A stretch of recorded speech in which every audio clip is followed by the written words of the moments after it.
Run Ultra team. I hope you all had a great Christmas and New Year, and we are all back to work this week. Um, Tonight we have Richard Weremiuk from Beyond Marathon coming to talk to us. He puts on races such as Escape from Meriden. I always thought it was Meridian, but it's not Meridian, is it? It's Meriden. And was also involved in the organisation of the Hill recently, that was brought to everyone's consciousness by Sarah Perry being the only person to complete it.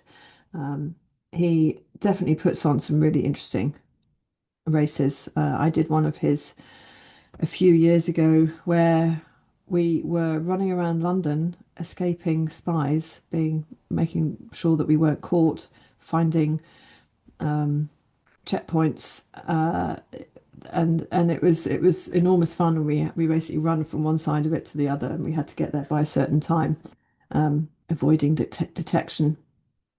Um, and tonight I'm also joined as a guest host by Faye Johnson. Faye is one of the coaches at Maximum Mileage Coaching. She is also my coach, and she's also one of the Run Ultra testers. She has kindly uh, agreed to join me as Robin is taking January off. You may not know that Robin, well, you probably do know because he is the running accountant, but he is an accountant and January is obviously very busy for him.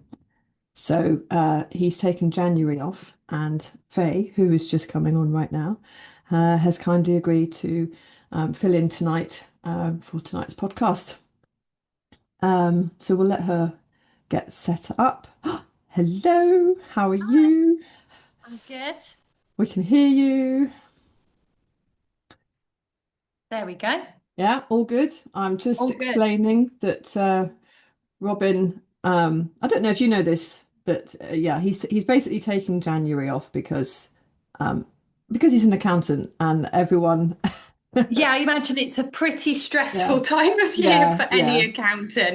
Yeah, exactly. And I think it just sort of I just thought it was sensible. I know what he's like. He takes on too much. He says yes to too many things. Mm, And I said, look, why don't you just don't worry about Run Ultra.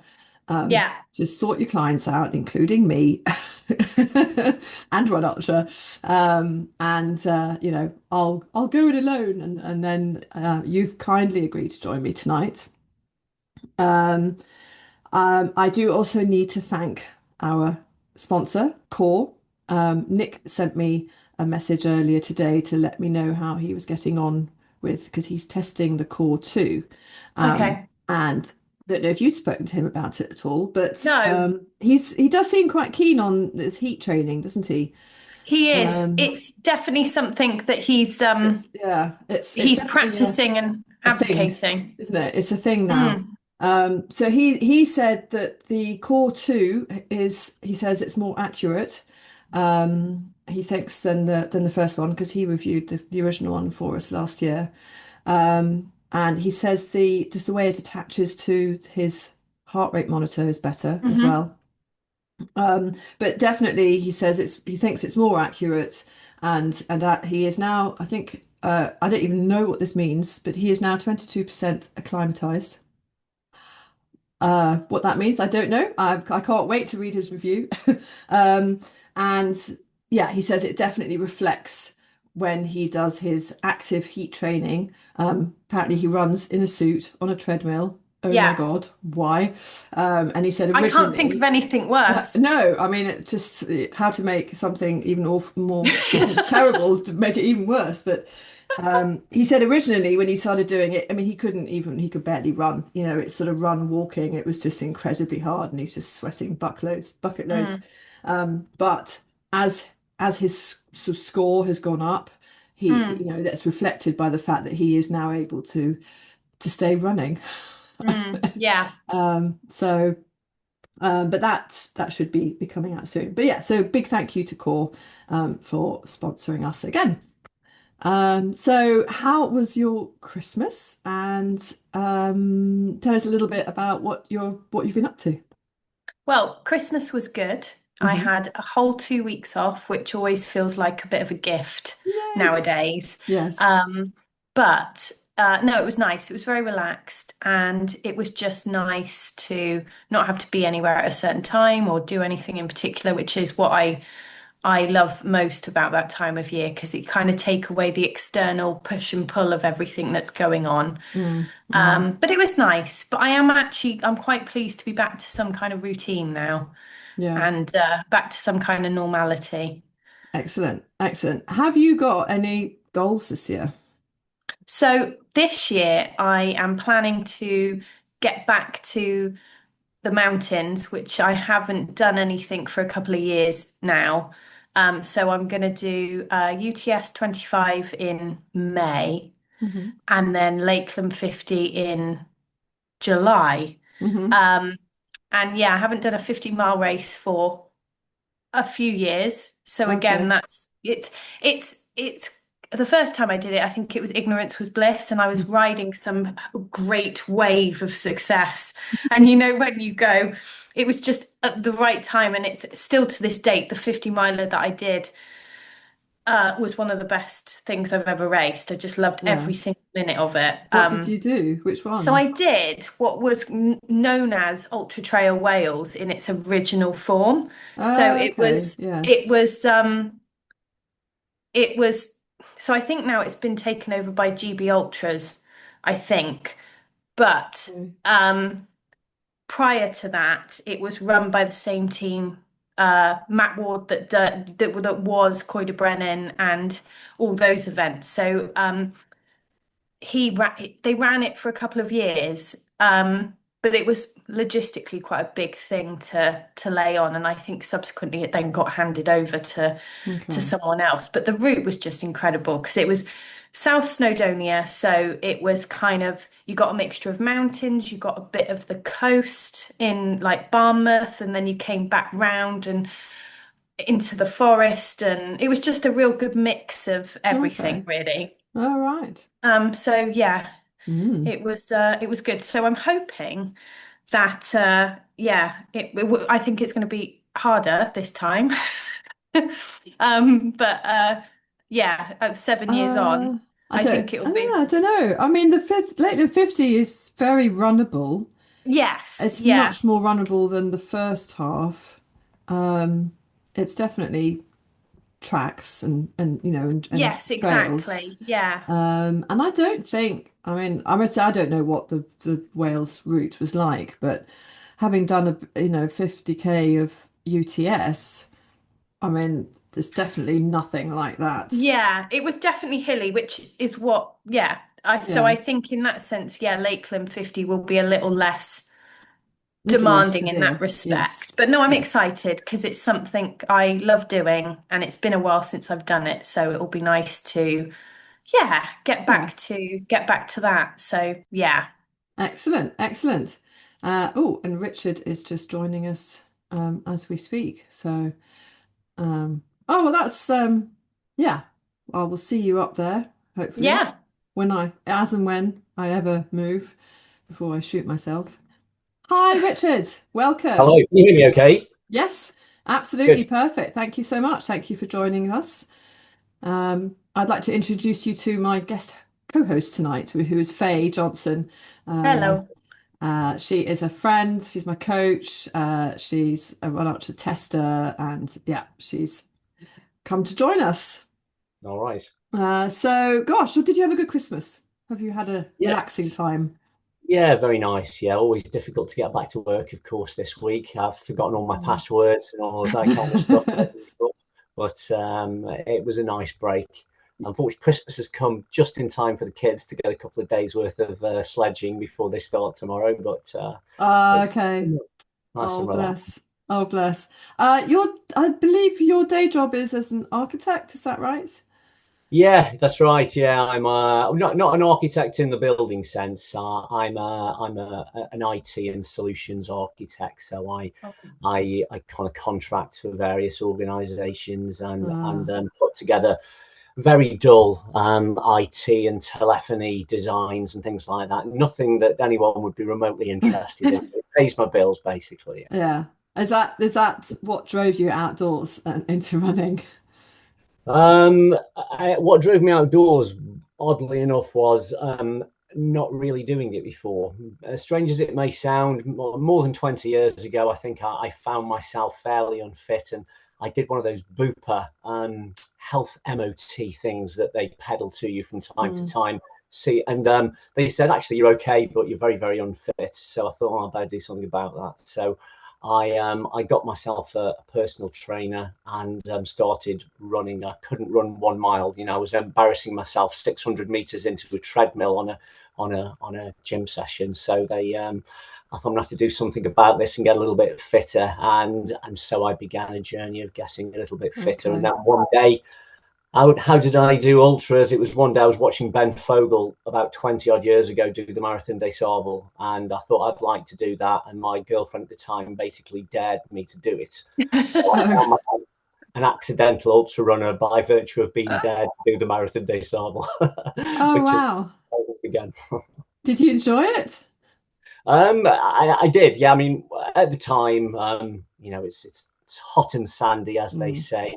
I'd had to go from nothing. I'd built myself a 2 year plan to go from a mile to taking Wow. part Wow. in the Marathon des Sables. So I hadn't run a 3K, a 5K, a half marathon, a marathon, or anything else. So I very That's wrote a very incredible, isn't it? um, fixed program for 2 years Wow. to get myself to a level where I could even think as though I could turn up and show my face on the start line. And I got round and I finished it. And, you know, that set the spark of maybe I could do a bit more of this and do a bit better next time. So I mean, that's that's how. quite a commitment, isn't it? I mean, That's two incredible. years. Mm. I suppose do you enter it that far in advance? And You did, yeah. Back in the day, I mean, I don't know how it plays out now. It was a lot cheaper when I entered it 20 odd years ago. It was still expensive. I want to say it was maybe 1,500 quid, which felt mm, like a lot of money, and it is a lot of money. But these days, I think it's upwards of £5,000, and you have to pay yeah. for flights and all sorts on top. Back then, it was controlled by a company called Best of Morocco, who were like a travel agent. I don't know how they got the gig, but they were given control of the MDS, and I just kind of had to apply. I think 2 years in advance. I think 1 year was oversubscribed, so I had to apply 2 years in advance. Even if it wasn't have been, I don't think I would have been ready to prepare just for 12 months from going from No. someone who couldn't run 600 meters on a treadmill. So I did enter, you know, about 2 years in advance, and I was ready at that point in time. Yeah, I felt pretty prepared by then. So, gosh, okay. So after that, you're hooked on ultras. Mm. What then made you think, I want to do my own, or put Yeah. on my own? I think it was going and doing lots of more of these, and I started touring all over the world, doing various other ultra marathons of a similar nature, all of the racing the planets and things like that. And you meet, as you do on every ultra, even in the UK, you meet like-minded people that you meet. You know, you've got so much in common with people you've never met before, and you spend a Mm, little bit of time with them. You're all obsessing over the same things. And on one of those races in the UK, I happened upon Mark Cobain, who is another well-known race director, as he came tumbling down a hill in the middle of deepest, darkest Rayada, completely lost on an event. And we bumped into each other, got to know each other over the course of the rest of this ultra. I think it was I forget it was I forget, Rayada Mountain Trail, I think it was called. It was a particularly tough race. We got chatting about races that we'd done, races we want to do, and we both said we'd like at some point to start our own mm, organisations and put people through the same kind of thing that we did. We subsequently went away and did a couple of races together abroad, and those plans kind of solidified into our own individual companies. So it was a driver of that was the initial driver yeah, yeah. of doing that. Subsequently, the driver changed a little bit because what happened was in 2011, my girlfriend, now wife, got malignant melanoma, which is a particularly nasty form of skin Mm. cancer.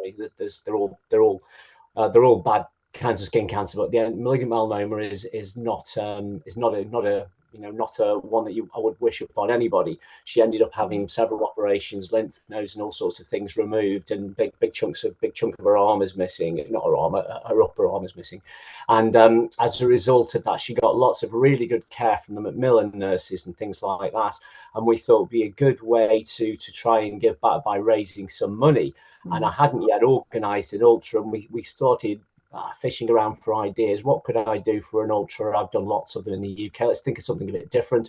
And we hit on the idea of doing something in the dark because the sunshine had caused the skin damage to her arm. So I came up with the idea of a race called Dusk Till Dawn, which, as the name suggests, started on the stroke of sundown and finished on the stroke of sunrise. There's no sun out there to damage your skin. And I would give all the money away to Macmillan, which is exactly what I did. So come the end of the race, totted up, I don't know, a couple of £1,000 that the race had made, gave it all away, and then only to find a couple of months later, being very green to all of this, that I'd forgotten I needed to pay accountants and various other things like this, bills for the overheads for the company. Oh, no. So I ended up out of pocket. I thought, well, if I organised another race, then I can pay for some of those bills, and it snowballed a little bit after that. So that's kind of how I got into the initial organising of the races. Oh, brilliant, brilliant. Yes, Wow. Dusk Till Dawn, I think, is one of your better known ones, isn't it? Was that in the Peak District? It was, yeah. I haven't organised it for a good few years, but it was Yes. the unique thing about it was, one, it was at night, which at the time there were a few night ultras, not very many. But I also hit on this idea of the grim sweeper who would be chasing everybody around the course, starting a little bit after everybody else. This person would be stalking all of the participants, and he was timed exactly to be moving with the speed of the sun. And if Oh, wow. if the grim sweeper caught you up, you were kind of ruled out of the race. In later editions, we gave the opportunity for people to carry on, but they'd been caught and captured, so to speak. So it was a Yes. tough old race with about 2.5, 3,000 meters of elevation, starting from Castleton and then weaving all the way around Yes. area, Buxton, Edale, and all the rest of it. So yeah, it's a good, challenging race, but haven't run it for a few years. The last edition, I think it was 2018. Again, we raised some money for a Yes. different charity, and we I think, put that on. yes, I do remember that. My friend Phil Bradburn did it. He Um, did. yes, yes. He did the very first one as well as some of the others. Bizarrely, I can almost remember quite a lot of the people that do my first race. I don't know why, but a lot of the names, you see them time and time again, of course. But Yeah, Phil was one of the original participants of yeah, Dusk Till Dawn. He subsequently has come back and done lots of the yeah, events. But yes, it yeah.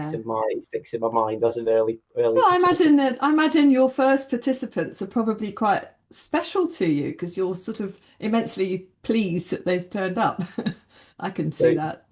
We were pleased that the race sold out. It sold out very quickly. I think it was because it was very novel. Mm, It's an idea that hadn't been done before, and it sold out very, very quickly. 100 places. It was just a modest size. We set ourselves a modest amount, a field size of 100. It was based out of a youth hostel the youth hostel in Castleton. I can't remember the name of the youth hostel now, but the main one in Castleton. And I forget how many people finished, but it was about 50 or 60% got round, mm. and it was it made for an interesting introduction to the race. Still to this day, interestingly, we've never had weather as bad as we had on that first ever race Oh, I'd ever really? organised. It was a little bit traumatic as a first-time race director to get hit with worse than anticipated or worse than forecast weather, and we ended up essentially calling a short end or calling Oh, time on the race no. in the last kind of 10 miles or so, and one person went astray. We had to go out searching for them. Wow. They'd just taken the wrong turn. There was nothing wrong, but all sorts of things you don't want to happen, certainly ever happen on a first time race. It was a baptism of fire, but an enjoyable one. And Oh, we raised money, and it sparked an interest in helping other people yes. realize their goals of completing an ultra, and that's really one of the drivers why I still do it today. Really, it's the kind of the main reason: raising money and helping people get to the end of these races. They're the drivers. Yeah. I just want to say, Faye, if you want to just cut in and ask questions, Yeah, no, just dive in. yeah. Okay, well, so it's really interesting because your races are known for being quirky, um, but not like as savage as Mark Cobain's are. But you obviously complement each other quite well as well, with because you've I don't know. I mean, it does seem to change. It's sort of quite fluid what races you put on and don't put on. They're not like sort of regular every year, are they? But the hill is one you put on together with him, isn't it? I help that one. I can very much put in Mark's. Okay. That's Mark's fault. It's nothing to do with me. The hill isn't. So I'll absolve myself of responsibility. I have helped Mark source hills, find the hills, if you like. Mm, So the very first one he ever put on, which was the one on Shining Tor in the Peak District, I helped him find that venue and find that hill. okay. That Yeah. subsequently went away, and I've helped on most of the other locations it's come to. So it certainly isn't a race that I'm responsible for. I think it's one of those that's a little bit beyond my level of crazy. I apologise to Yeah. Mark for that, but he take that as a compliment I without a think doubt. he'd love that. Yes. But I go along and help. So I was there at the Wrekin Hill, which is very Yes. close to my house, Yes. just a couple of miles Yeah. away. I Okay. helped Yeah. at recently, and of course we saw Sarah Perry Yes. do tremendously well, and finished was the Yeah. only finisher. So privileged to watch her in action again. So Yes, she that must have been did, fun. did one of mine. She won my Offa's Dyke race about 4 or 5 years ago, maybe 6 years ago, just before she started to get known and sign for the Mm. NLA, and she won that as well. So you could see she was clearly a very very good athlete. But Mark and I, we co-organise a few races together, and we've organised things in the Peak District. We organise next year. I think we're doing the Fallout race, which is a little bit similar to Escape from Meriden.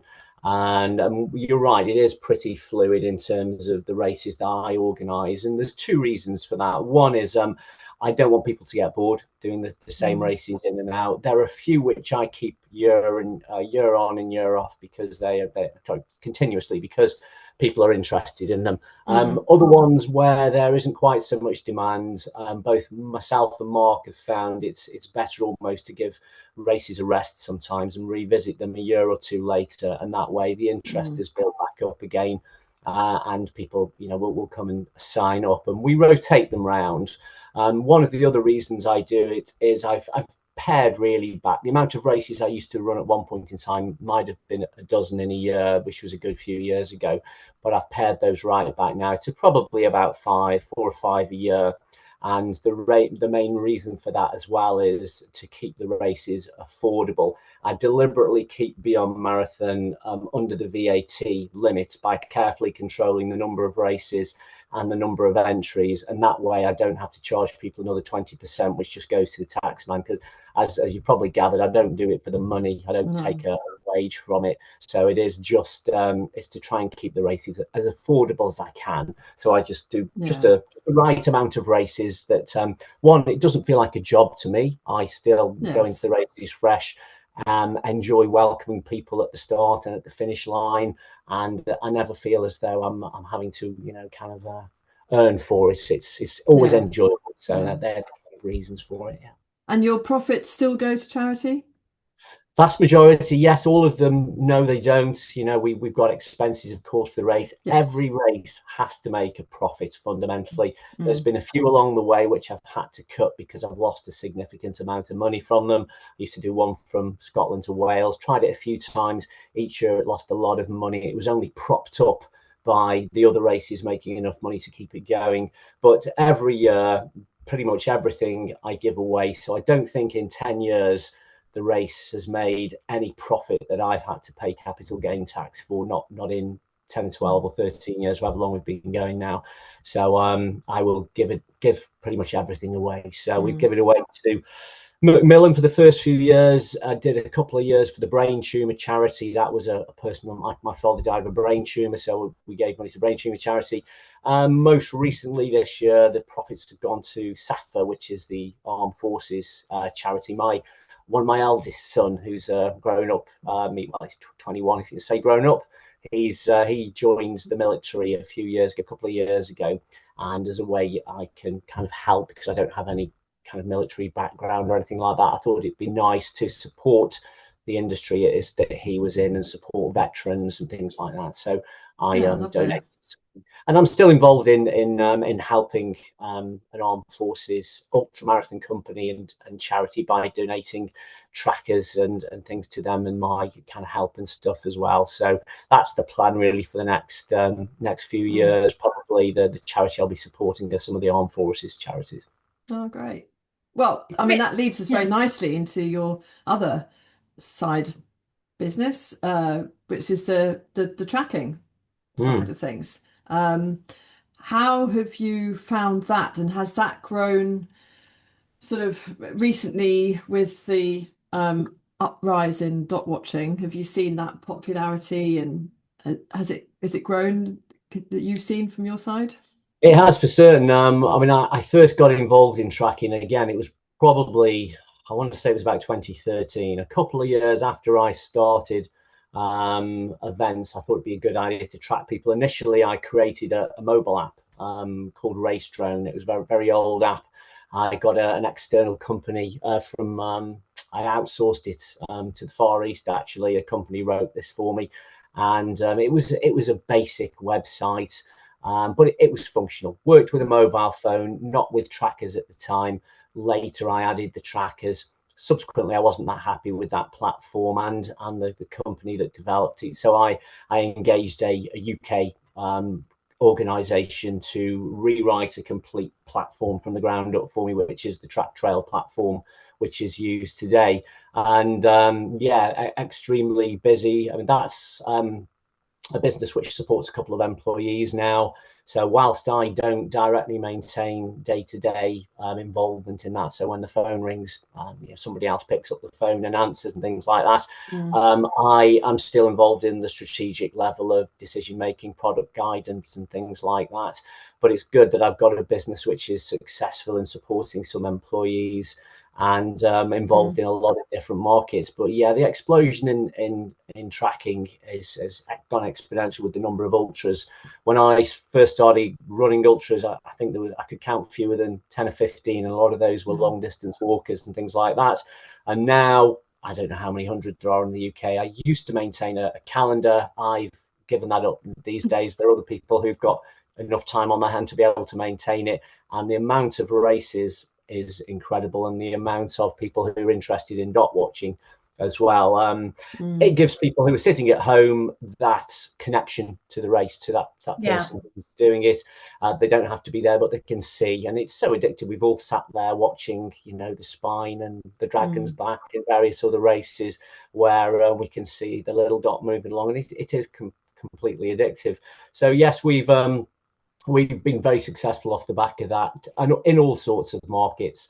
Ultra markets I supply as well, but you can name a sport or an activity, and I supply trackers for it, even if it's individuals climbing mountains or it's people going on treks to the opposite side of the world. So it's definitely very busy and continuing to grow. So we go to trade fairs, exhibitions, all sorts of things, and it's been really successful. It's exciting to see. There's more players in the market now. There's more people providing tracking services.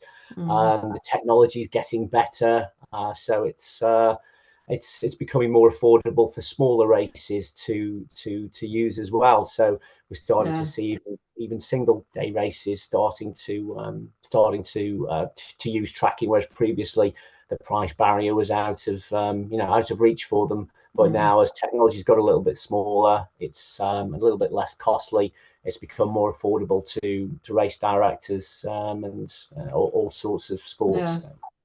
I wonder if dot watching a sort of a shorter race can be as addictive as the longer stuff. I'm just trying to think. I mean, with certainly even with your race, Escape from Meriden, the so being able to scale out and see the dots just in this amazing radius was just fascinating. Whereas if you're on a sort of shorter race, let's say a 50-mile race, you're not really going to get that sense of scale and movement across the landscape, are you?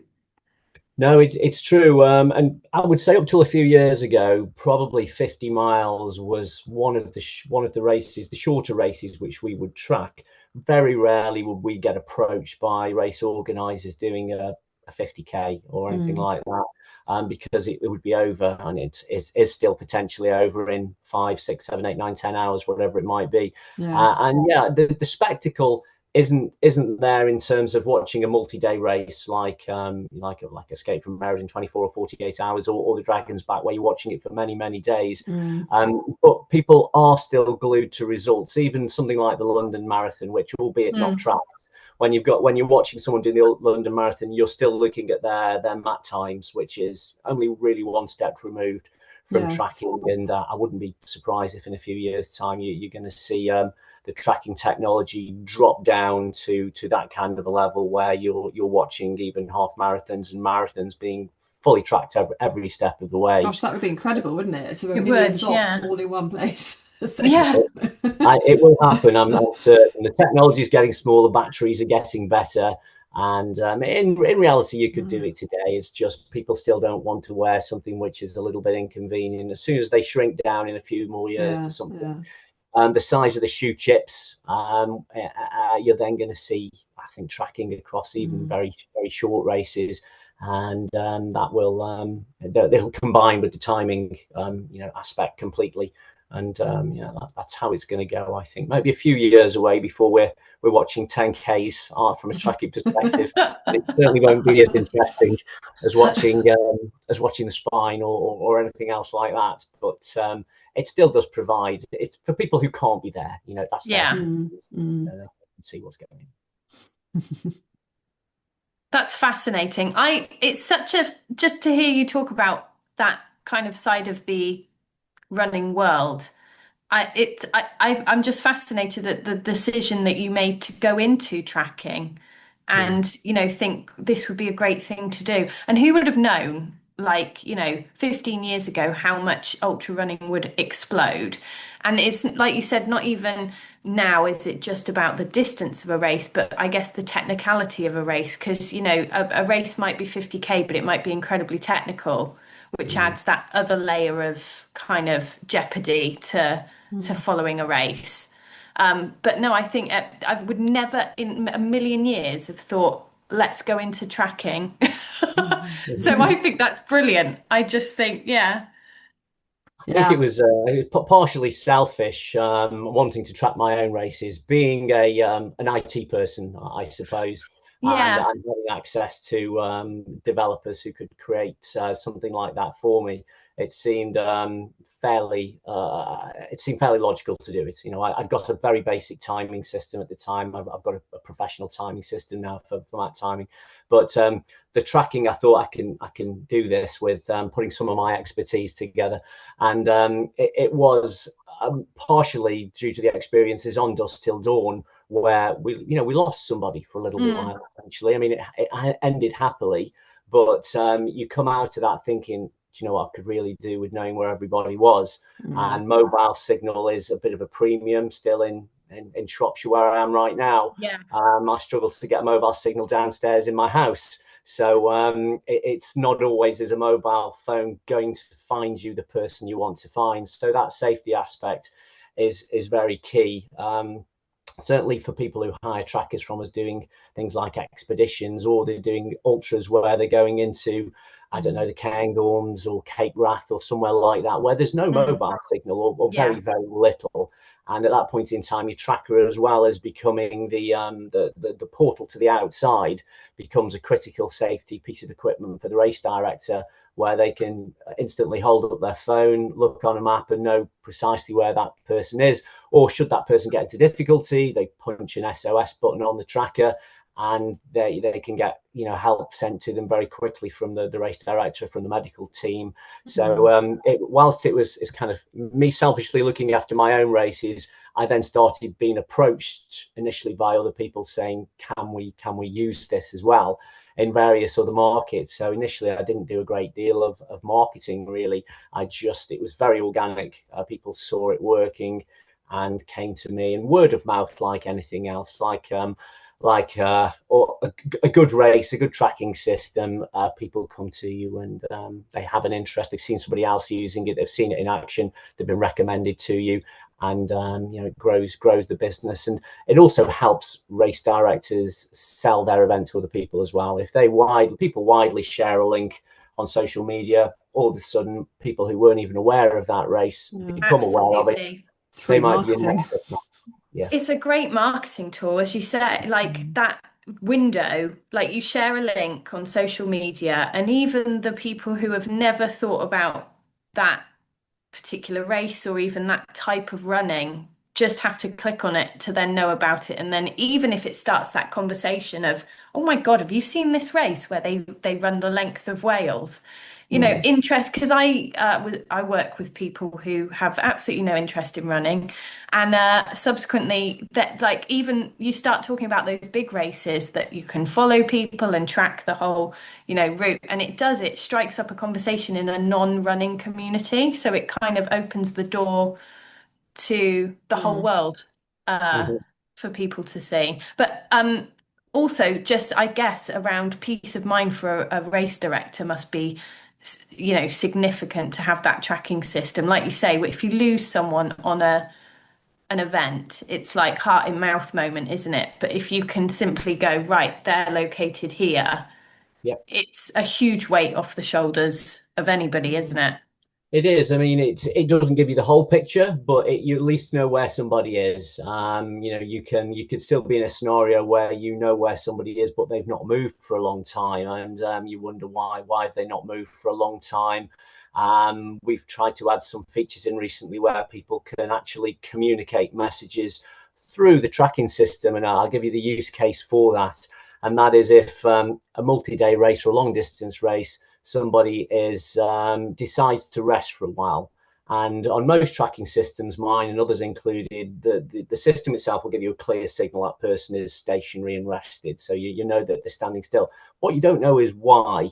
So we've added a feature in now where they can just text a message into our system, and it will display that message at that time. It'll say, I aim to bivvy here for 2 hours or something like that, because you don't know if that person has stopped because they have a medical emergency or they've stopped because they're resting. So tracking technology is still evolving. It can still add more and more value than just a dot on the screen or an SOS button. It is a way, hopefully, to get a bit of two-way communication going, or for one person to broadcast to a lot of people at once. And this is my situation, and that way a race director can say, oh, why hasn't that dot moved for a half hour or 2 hours, 4 hours, and investigate why that is. And if there's a message there that's saying I'm planning on resting, everything's good. You If don't there's have no to message dispatch there, get someone. go and take a look. So it's still an evolving product, and we and all the other tracking systems are constantly adding more and more useful features to help keep people safe, as well as entertain them as well. Yeah, absolutely. Oh, it's fascinating. I mean, and it's just one of the aspects that makes me feel like we are just at the start. Our sport is not just started, but it's taking an upward turn, and the sort of things like the tracking systems are taking it upwards. They are. I mean, technology again is changing so quickly. When you look now that your mobile phone today is talking to one network for most of us, EE or whatever it might be. A few people might have a SIM card which is talking to a couple of different mobile networks.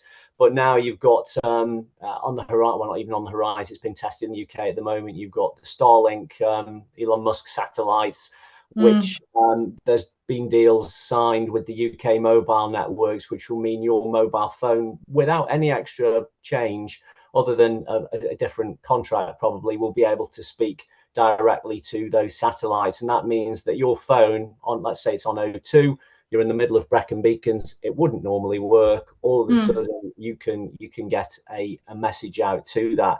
And that will ripple also through to tracking technology as well. The SIM card technology, mobile phones and trackers are very similar, or certain types of them are anyway.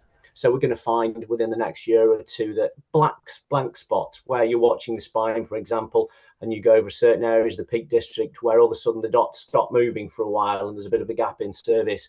Those gaps have been closing, but as soon as the technology where they're able to communicate with satellites directly comes along, that will make every race safer, and allow people to spot their friend or their person right the way through these dark spots. So at the moment, it's people have had to use very specific trackers, very expensive trackers, which communicate directly to satellite, like inReach devices. And great as they are, they're not affordable for your race director to deploy 500 of them to a race. There's no race directors who own that many of those particular types of devices because they're so expensive. But now they're putting the ability for your typical tracker or mobile phone to communicate with a satellite. That is all going to change now, and we're going to find races that are going to be even more safer. So first of all, you're going to be able to pick up your phone and say, "I'm here." So if you're in a mountain rescue situation, you can. It's going to help mountain rescue as well. But from a tracking perspective, that will also too. So watch this space, I think, for the next year or two, and lots of exciting things I think will happen in the tracking space. Will that not put people like inReach kind of out of business? Because it will definitely put them under pressure, without a doubt. Will it put them out of business? Probably not. I think people still do like a ruggedized, fully waterproof device that is separate from their mobile phone, because their mobile phone will burn through battery if you're constantly using it for some kind of a tracking feature. So I don't think it's going to put inReach out of business or Spot out of business overnight. I think it will put their profit margins under pressure.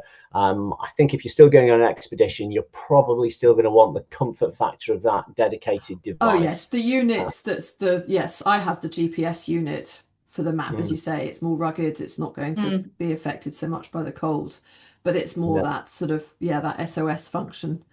It is. Yeah, and those devices will contact international emergency response, which are based in the US, and they will contact the UK Coast Guard or UK Police and facilitate a rescue, or wherever you are in the world as well. Whereas your mobile phone, you're still in the realms of, if you have a signal right now, you may be able to contact mountain rescue. If you haven't got a signal, then you're in a bit of a tight spot. So will that change? Hopefully in a few years, maybe. How much cost that going to involve? Nobody knows quite how that's going to play out yet, but certainly I would expect the emergency feature to roll through to a lot of mobile phones, if not all of them, very quickly.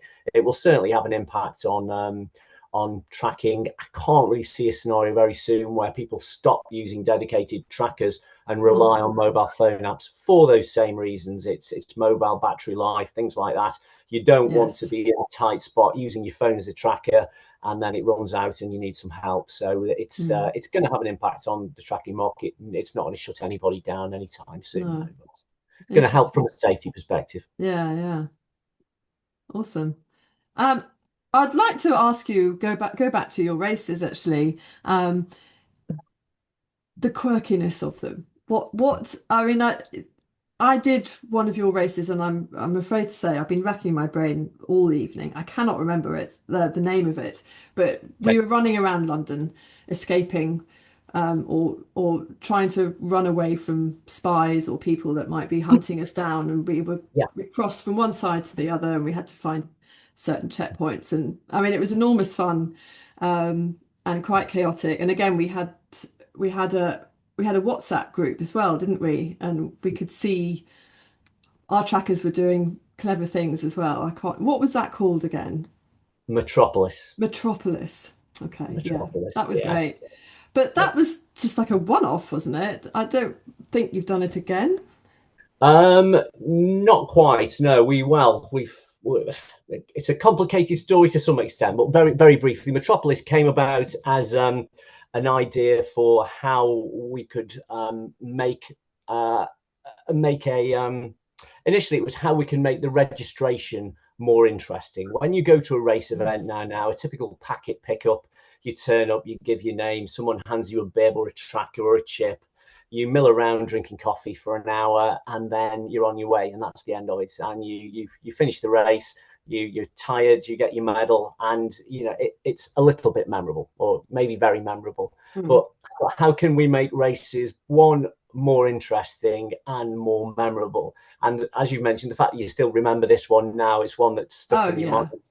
So I like to think, what will make somebody say, do you know what, I did this race 5 years ago, I can't quite remember the name of it, but we did some quirky old stuff, and we were chatting to actors and all sorts of things in there. So it was the fusing of an ultra run with an immersive aspect, which was the actors. So I hired a cast of actors. I hired a venue which is used for filming. It was an old gunpowder mill on the outskirts of London near Waltham Abbey. I spent months building props. People probably don't realise the amount of detail I went into, but I was making weapons out of aliens, the guns out of aliens. I was spraying them, learning to age them. The amount of detail I went, it was amazing. I went down was registration with soldiers walking around with AK-47s. Oh wow! It was like, oh. I hired for that some two people. One, there was some actors, and also I hired some people who used to work at the Alien Experience in the Trocadero Centre in London, where they would be dressed up as Marines out of the film, the James Cameron film, Aliens. And they had all of the gear with the headsets and these big guns and cameras and all sorts of things on.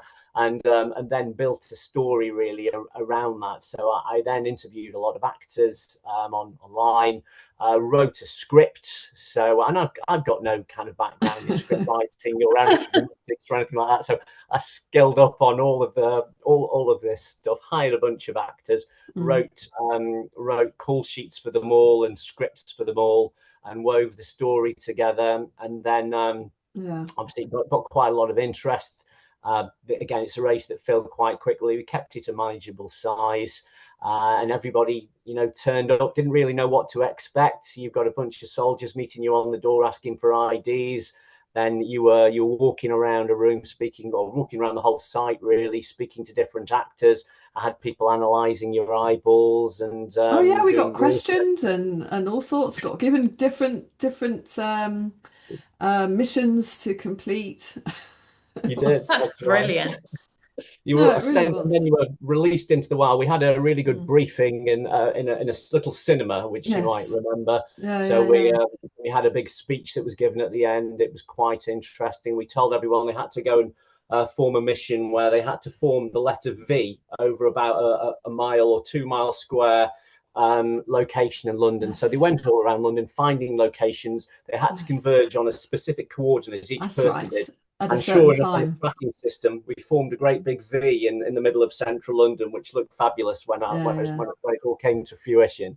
And then you had to make your escape by going out to a coordinate where you would be picked up by a transport and delivered back to the base. So we had the actors meet you in central London, and people were chasing you as well. So we had bad actors, so to speak, who were hunting people down in Trafalgar Square and all over the place. And it just made for an exciting race, and I really enjoyed it. We did try to get something similar off the ground the following year, which was similar but a slightly different idea. But we ran into permissions issues with the Forestry Commission over in Norfolk somewhere, and without giving you the dull details, we never got that going. However, I did write a script for a sequel to Metropolis, which is still bubbling away in the background. Do it. Yeah. But I did bring a little bit of the actors into the recent Escape from Meriden as well. So I've not let that completely go. We managed to bring that into EFM recently as well. So I love that. It just makes it so unique and different, and as you say, memorable.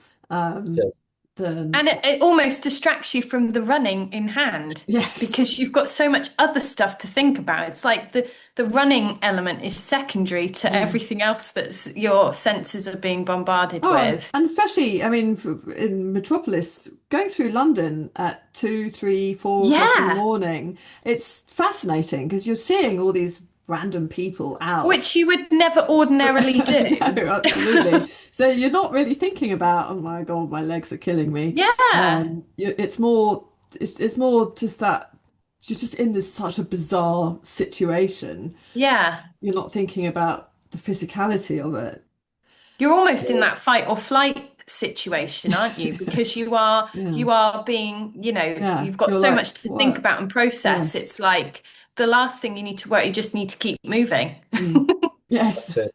And it is that interesting, with, as you say, with every event, more or less all of them now, with the exception of a couple of what I would call very basic point-to-point races. They've all got something a little bit quirky going on, whether it be Escape Mm. from Meriden or I do an apocalypse The four, race. yeah, the four horses. That's quirky as well. But they're all different lengths, aren't they? They're out. Are they out and backs or they're little loops? Little loops, yeah, out of Mm. Church Stretton. Church Stretton is, if you haven't visited an area that's Mm. locally known as Little Switzerland, it's got lots Yeah. of short, Mm. sharp hills, which I've placed the HQ right in the middle there and send people out on one of 4 different loops. But the quirky aspect of it is you can go out on any of the 4 loops at any time and go in any direction. And as a result, nobody knows who is winning the race because That's you're all right. going That's in Yeah. great. completely different Mm. Yeah. directions.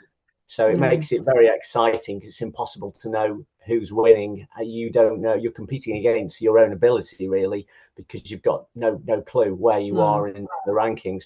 And the reason it's appealing to people is the medal I made is a modular one with a main circular piece and 4 little extra medals.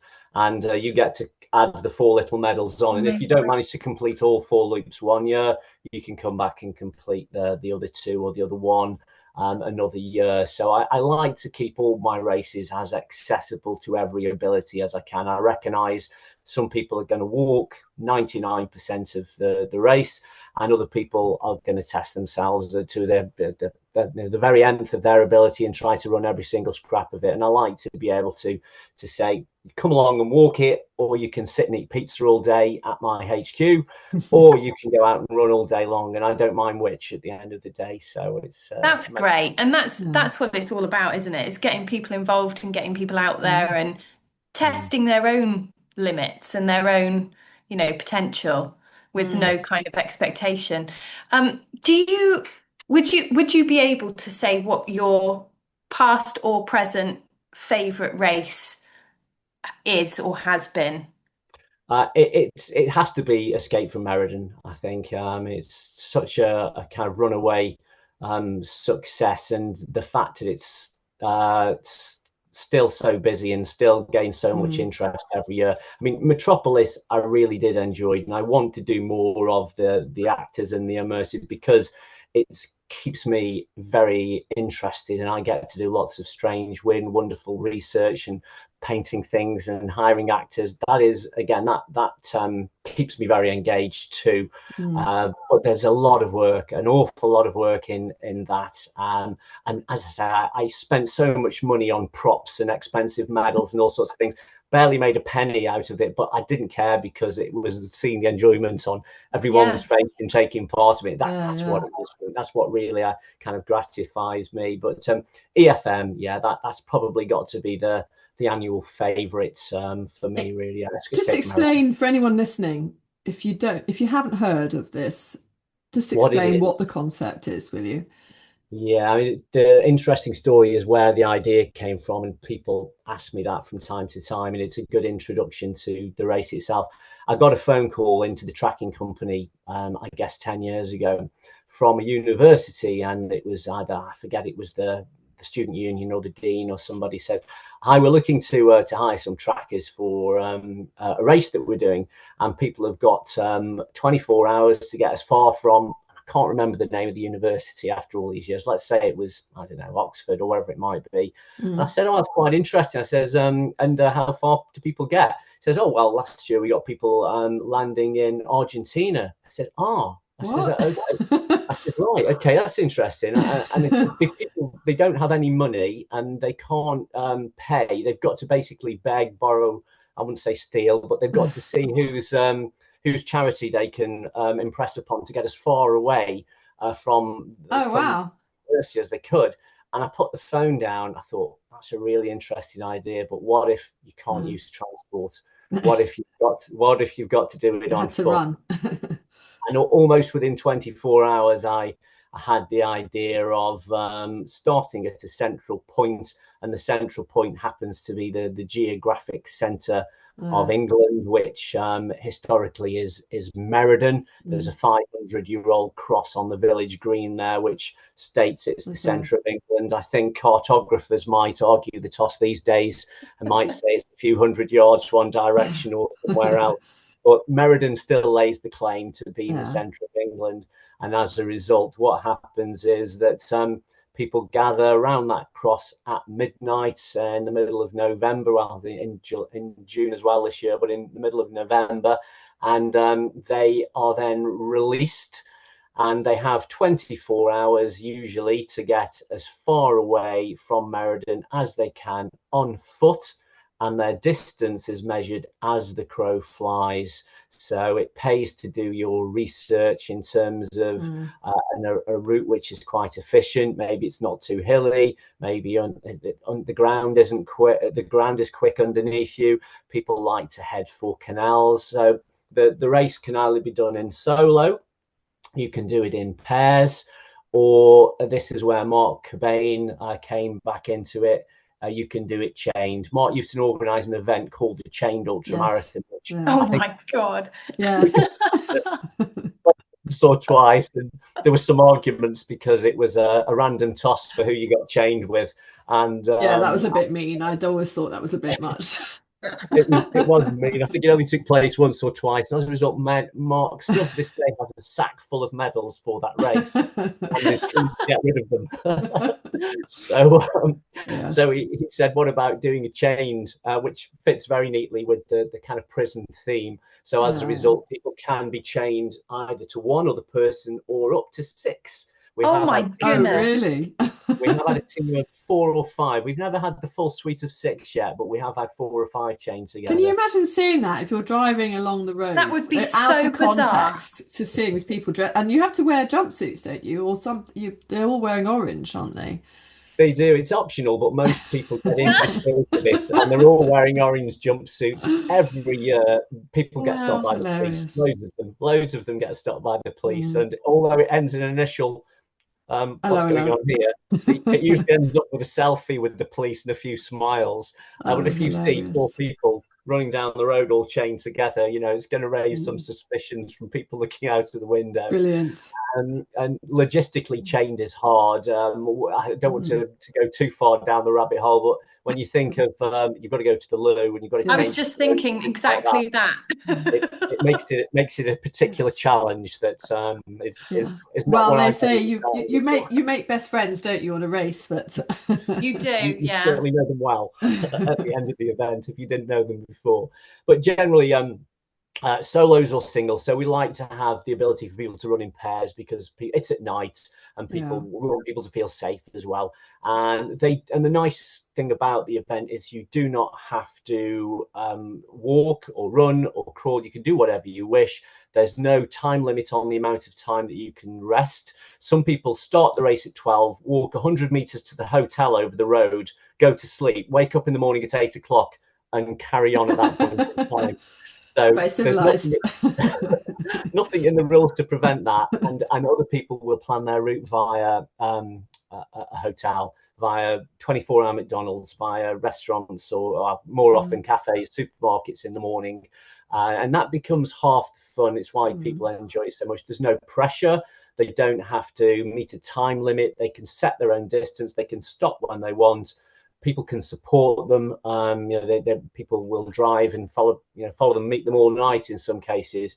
So it gets friends involved as well. And the spectacle of the tracking, it's almost what tracking was invented for, to see all those dots spread out in a circle all over. We were glued to it in November. Yeah, because I think I knew a few people that were running it. I was actually working in the Innovate shop that day, and the guys I was with, that they knew some people as well. So it was, it was on in the background. Don't tell anyone, but we were just glued to it. Yeah, it's just amazing. We had actors this year as well, just to make it interesting. So the website is got a bit of a myth of a crow, a warden who looks after the prison. And this year I hired some actors, one to play the warden, and also hired a couple of, strange as it may sound, fortune tellers, and they were telling highly entertaining, amusing fortunes of what lay in store for people over the course of the evening. And so it was, and also had prison guards, a bit of a Shawshank Redemption type of tough old prison guards, making people do penalties and things like that, all in the spirit of entertainment. There's no pressure for anyone.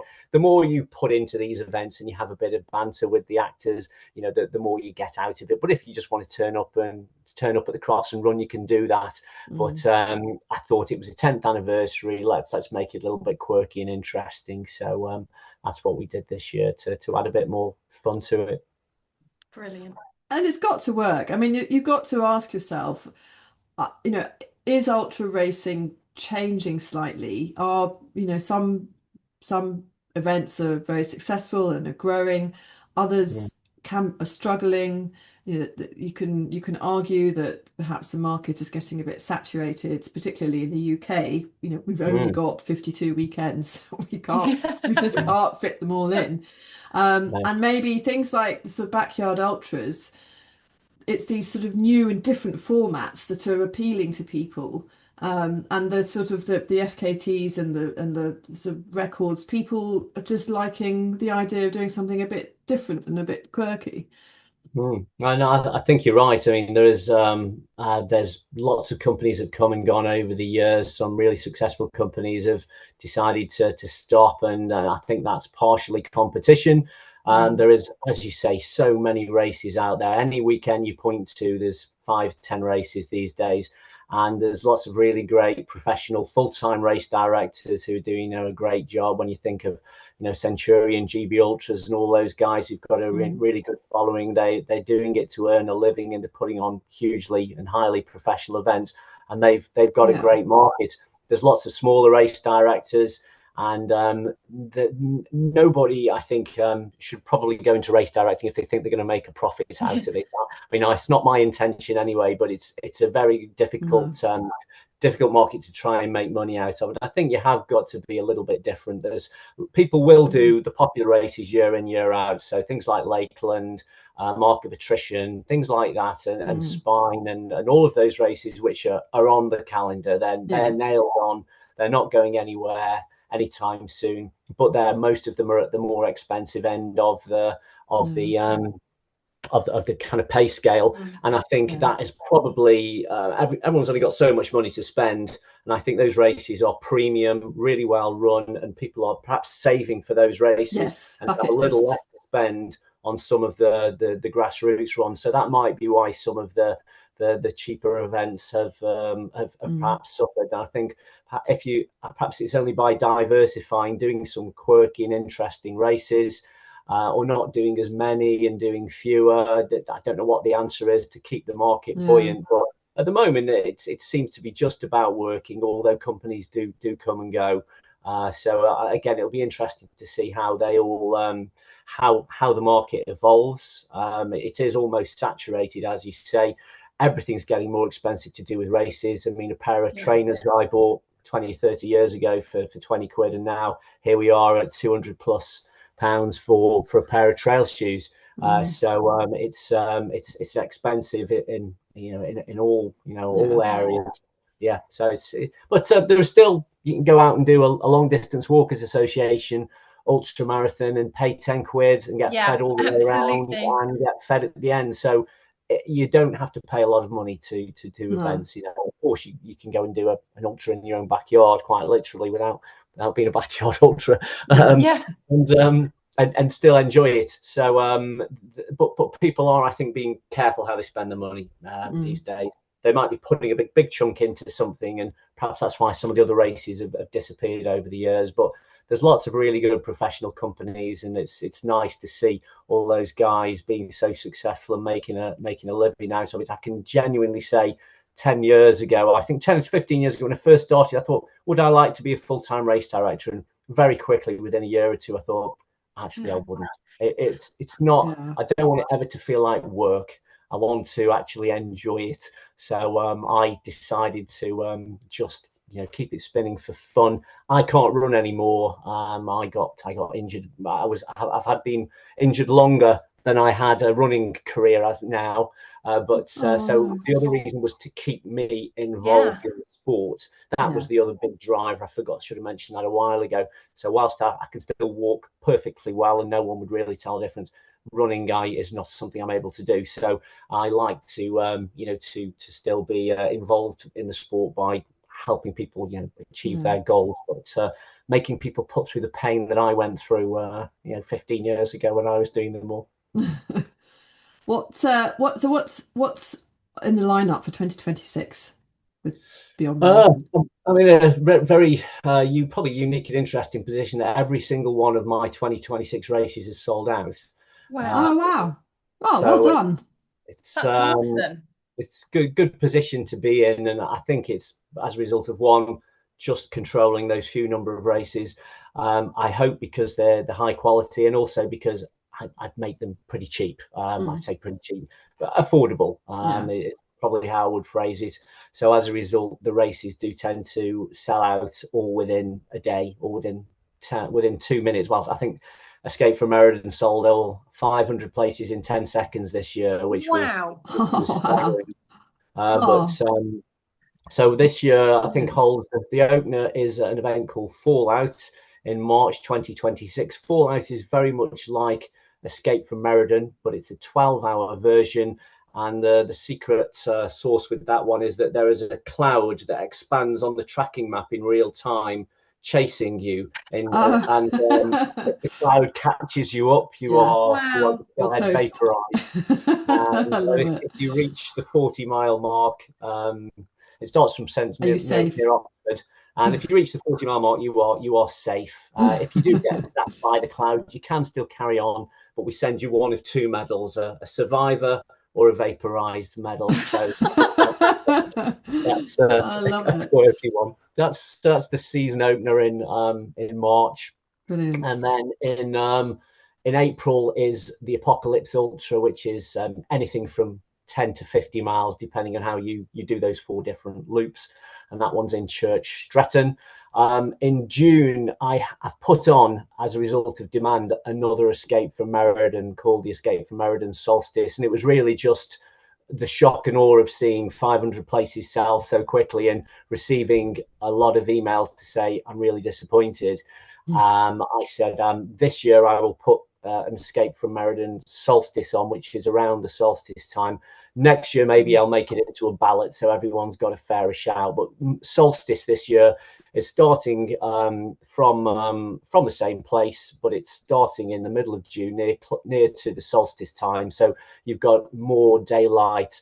And one interesting capability is it gives you time. I think it's 35. You've got, I'm giving everyone 48 hours, but you've got 35 hours away to get to sunrise at Stonehenge if you wish. It's one possible option. Ooh. So if you are that way inclined, you can leave at midnight on the Friday and get to Stonehenge on the solstice day. You can dance naked around stones. So that's solstice in June. After that, I've got a little bit of a break into July, and every 2 years since 2016, I've organised King Arthur's Dyke race, which is the King Arthur's Dyke National Trail on the border, the old England and Wales border. A lot of that, the old earthwork dyke is still there, and that's always popular. It's been a real kind of breeding ground, oddly enough, for Innovate. Both Sarah's won it and Jack. How could I forget Jack? Yeah, so Jack was completely green to almost to the whole running Oh, scene. really? I've still got an interview from him in 2017, I think it was, where he'd won it, and to see him come as far as he has, Yeah. it's Oh, wow. amazing. So Yeah. it's interesting. Offa's Dyke is about, I do 100 mile, which is some of it, and 180, which covers the whole length. So that is in late August.